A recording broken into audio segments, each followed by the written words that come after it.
네, 다 찾으셨으면 제가 말씀을 대신해서 읽어드리도록 하겠습니다.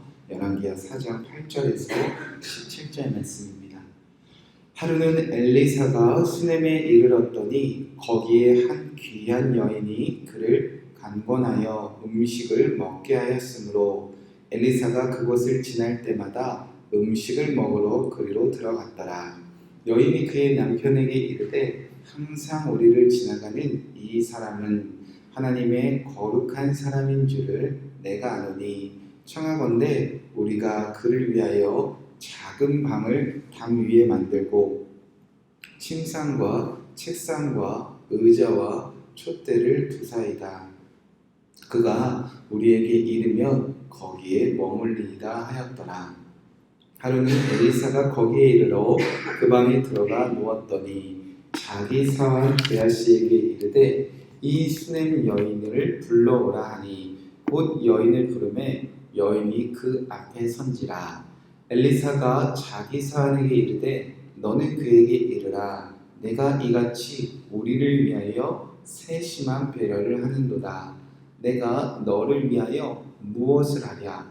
왕에게나 사령관에게나 무슨 구할 것이 있느냐 하니 여인이 이르되 나는 내 백성 중에 거주하나이다 하니라. 엘리사가 이르되 그러면 그를 위하여 무엇을 하여야 할까 하니 게하시가 대답하되 참으로 이 여인은 아들은 없고 그 남편은 늙었나이다 하니 이르되 다시 부르라 하여 부르매 여인이 문에 서니라. 엘리사가 이르되 한 해가 지나 이때쯤에 내가 아들을 안으리라 하니 여인이 이르되 아니로소이다. 내 주 하나님의 사람이여 당신이 계집종을 속이지 마옵소서 하니라.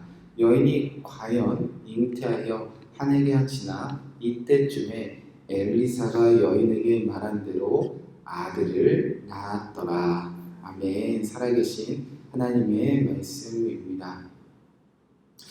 오늘은 열왕기하 4장 8절에서 7절 말씀을 나누며 그를 위하여 무엇을 하여야 할까? 라는 말씀 제목으로 함께 우리가 기도하도록 하겠습니다. 이스라엘의 왕들의 죄악은 깊어져만 갑니다.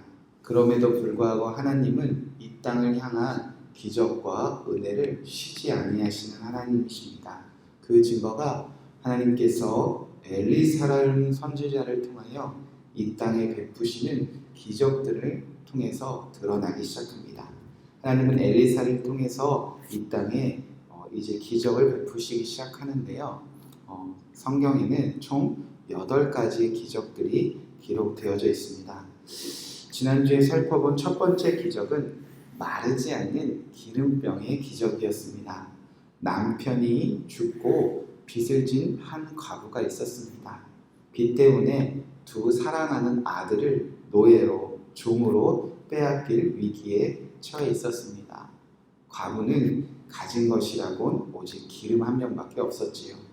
그러나 하나님은 과부의 기름병을 마르지 않게 하여 그가 이웃에게 빌려온 그릇에 기름이 다 찰 때까지 기름병을 마르지 않게 하셨습니다. 하나님은 과부의 빚, 그 재정적인 문제를 다 해결해 주심은 물론 앞으로 과부와 두 아들이 살아갈 넉넉한 형편과 재정을 마련해 주셨습니다. 자, 오늘은 두 번째 기적입니다. 바로 아이를 낳을 수 없던 수넴의 여인이 아이를 잉태하게 하시는 기적이었습니다. 이 수넴에 사는 한 여인이 그동안 엘리사를 잘 섬겨주었습니다. 엘리사가 지나갈 때마다 간권하여 자기 집에서 음식을 먹고 또 식사를 제공했습니다. 거기서 그치지 않고 남편에게 부탁하기 시작합니다. 저 사람은 하나님의 거룩한 사람이니 우리가 더 잘 섬겼으면 좋겠습니다. 그리하여 엘리사에게 음식은 물론 엘리사가 지나가다 머물 때 그가 편히 쉴 방과 또 침상, 책상, 의자, 촛대와 같이 필요한 모든 것을 남편과 함께 제공해주고 또 섬기기 시작합니다. 엘리사는 그렇게 수냄 여인의 집에 지날 때마다 그곳에 머물며 그가 배려하고 섬기는 것을 잘 대접받기 시작했습니다. 그리고 엘리사는 수냄 여인의 섬김과 배려에 답례를 해주고 싶은 마음이 생겼던 모양입니다. 그리하여 엘리사는 수냄 여인을 불러서 이렇게 물어봅니다. 13절 말씀에 엘리사가 자기 사원에게 이르되 너는 그에게 이르라 내가 이같이 우리를 위하여 세심한 배려를 하는도다. 내가 너를 위하여 무엇을 하랴? 왕에게나 사령관에게 무슨 구할 것이 있느냐 하니 여인이 이르되 나는 내 백성 중에 거주하나이다 하니라. 자, 엘리사는 자신을 위하여 세심하게 배려하는 그 수냄 여인에게 나는 너를 위해서 무엇을 해줄까? 라고 묻습니다. 그리고 한 가지 질문을 더 하는데요. 너는 왕에게나 사령관에게 무슨 구할 것이 있었냐? 라는 질문을 던집니다. 엘리사는 수냄 여인이 그동안 이스라엘의 왕들이나 그 왕의 명령을 받는 높은 사령관에게 무슨 구할 것이 있었는지를 묻고 나서 그것이 있다면 엘리사가 대신 그 부탁을 들어주겠다는 것입니다. 자, 그러자 수냄 여인이 이렇게 대답합니다. 나는 내 백성 중에 거주하나이다. 어떤 뜻이냐면 수냄 여인은 이스라엘 왕들이나 사령관에게 바랄 것도 구할 것도 기대하는 것도 아무것도 없었다는 대답을 이렇게 대신하고 있습니다. 너 왕들에게 원하는 것이 있니?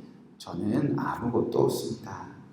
여러분, 지금 이것이 이스라엘이라는 나라의 현 주소였습니다. 여러분, 한 나라의 왕이라면, 그것도 주님의 나라의 왕이라면 한 여인에게 무엇이든지 다 해줄 수 있는 능력이 있는 사람이 아니었습니까? 왕이라면 누군가에게 부탁을 듣고 누군가가 구하면 세심하게 배려하여 다 들어줄 수 있는 그런 권능이 있는 사람이 아니었습니까? 그럼에도 불구하고 이스라엘의 왕들이 대를 이어 얼마나 악하게 살아왔는지 이스라엘 백성들은 그들의 왕들에게 그동안 바라는 것도 구할 것도 기대하는 것도 없었다는 것입니다. 자, 수냄 여인의 대답을 들은 엘리사는 자기 수하 게하시를 부릅니다. 그리고 게하시에게 묻습니다. 14절 말씀에 엘리사가 이르되 그러면 그를 위하여 무엇을 하여야 할까 하니 게하시가 대답하되 참으로 여인은 아들이 없고 그 남편은 늙었나이다 하니 엘리사는 그래도 포기하지 않고 그를 위하여 무엇을 해야 할까 고민하고 마음 쓰며 물어보았다는 것입니다. 여러분, 하나님의 선지자 이 엘리사를 통하여 하나님이 이 땅의 백성들을 향한 세심한 배려의 말씀과 또 하나님의 큰 사랑의 마음이 드러나는 대목입니다. 하나님은 이 땅의 왕들에게 아무것도 바라고 구할 것도 없었던 그 한 여인을 돌보시기 위하여 세심하게 배려하시고 계신다는 것입니다. 끝까지 무엇인가 도와주고 싶어 하신다는 것입니다. 말하지 않는 자들에게 오히려 주님은 그의 상황을 돌보시며 무언가 그들의 문제와 그들의 고통을 해결해 주고 싶어 하신다는 것입니다. 여러분, 이게 왕 아닙니까? 그렇게 이스라엘 왕과 참되신 왕의 모습이 비교되어지기 시작합니다. 그리고 엘리사는 수냄 여인이 남편이 늙어 아들이 없었다는 것을 알게 되었습니다. 자녀가 없다, 아들이 없다. 그런데 자녀를, 특별히 아들을 낳을 소망이 없다. 지금과는 분위기가 완전 다를 성경의 시대 아닙니까? 그 당시 아들이 없다, 자녀가 없다는 것은 하나님께 나는 축복받지 못했나 보구나. 나는 저주받았나 보구나. 내 스스로도 고통당하고 그리고 주변에 많은 손가락질과 수치와 조롱당할 만한 일이 아니었습니까? 수냄 여인은 그런 아픔을 가지고도 이 땅에 누구에게도 구하지 않고 바라지도 못하고 기대하는 것 없이 스스로 그 서러움과 고통을 당하고 있었다는 것입니다. 엘리사는 이를 알게 되어 여인을 불러 이렇게 말합니다. 엘리사가 이르되 한 해가 지나 이때쯤에 내가 아들을 안으리라. 아멘. 하나님은 그렇게 이 여인이 당했던 고통, 그가 차마 구하지 못했던 것들까지 주님께서 해결하신다 선포하셨습니다. 여인은 자기의 현실을 알기에 이 엘리사가 자기를 속이고 놀리는 줄 알고 그냥 지나칩니다. 그러나 하나님이 말씀하신 대로 1년 후에 이 수냄 여인은 아들을 낳게 됩니다. 수냄 여인이 누구에게 말하지도 못했던 그 모든 수치와 고통을 주께서 다 해결해 주셨습니다.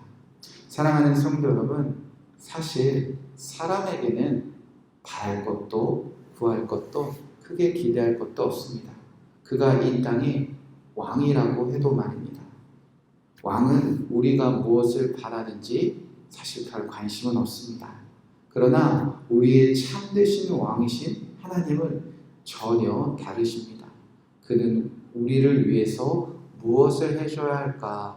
오늘도 이 수냄 여인보다 더 큰 마음으로 우리를 세심하게 배려하시는 분이십니다. 우리를 오늘도 바라보시며 끝까지 돕기 원하시는 분이십니다. 우리가 누구에게 말하지도 못했던 수치와 고통과 문제를 다 아시고 오늘 우리에게 말씀하시는 하나님이십니다. 오늘 그 하나님께 마음껏 바라고 구하고 기대하고 소망을 두는 오늘 하루가 되시길 주님의 이름으로 축복의 말씀을 드립니다. 이 말씀 붙잡고 우리가 함께 기도하도록 하겠습니다.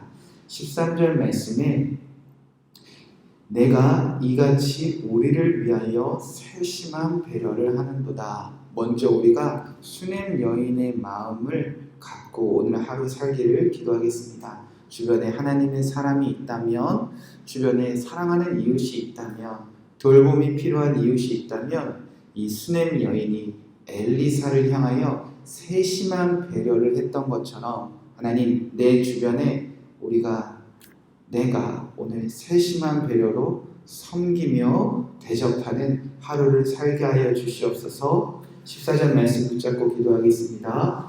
엘리사가 이르되 그러면 그를 위하여 무엇을 하여야 할까 하니, 하나님은 엘리사를 통하여 말씀하십니다. 내가 너를 위하여 무엇을 하여야 할까? 주님의 마음입니다. 주님은 오늘도 여러분을 위해서 무엇을 하실지 끊임없이 우리를 바라보신 하나님이 오늘 이곳에 계십니다. 하나님께 오늘 바라고 구하고 기대하고 소망을 가지고 하나님 이렇게 해주시길 원합니다. 간절한 마음을 담아 기도하시고 주님의 말씀과 주님의 음성에 위로받으시는 하루가 되시기 바랍니다.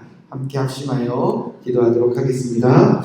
하나님, 오늘 이곳에 우리가 수냄 여인처럼 세심한 배려를 하는 마음으로 이곳에 살게 하여 주시옵소서. 엘리사가 먹을 것이 없을 때, 엘리사가 정처 없이 아버지 떠돌 때 하나님께서는 수냄 여인의 마음을 통하여 일하셨습니다. 한 사람, 거룩한 사람, 하나님의 사람, 이웃에게 세심한 배려를 했던 이 수냄 여인의 마음이 오늘 내게도 부어지게 하여 주시옵소서. 내가 오늘 세심한 배려로 가족을 섬기겠습니다. 내가 세심한 배려로 일터에서 함께 일하는 사람을 섬기기 원합니다. 내가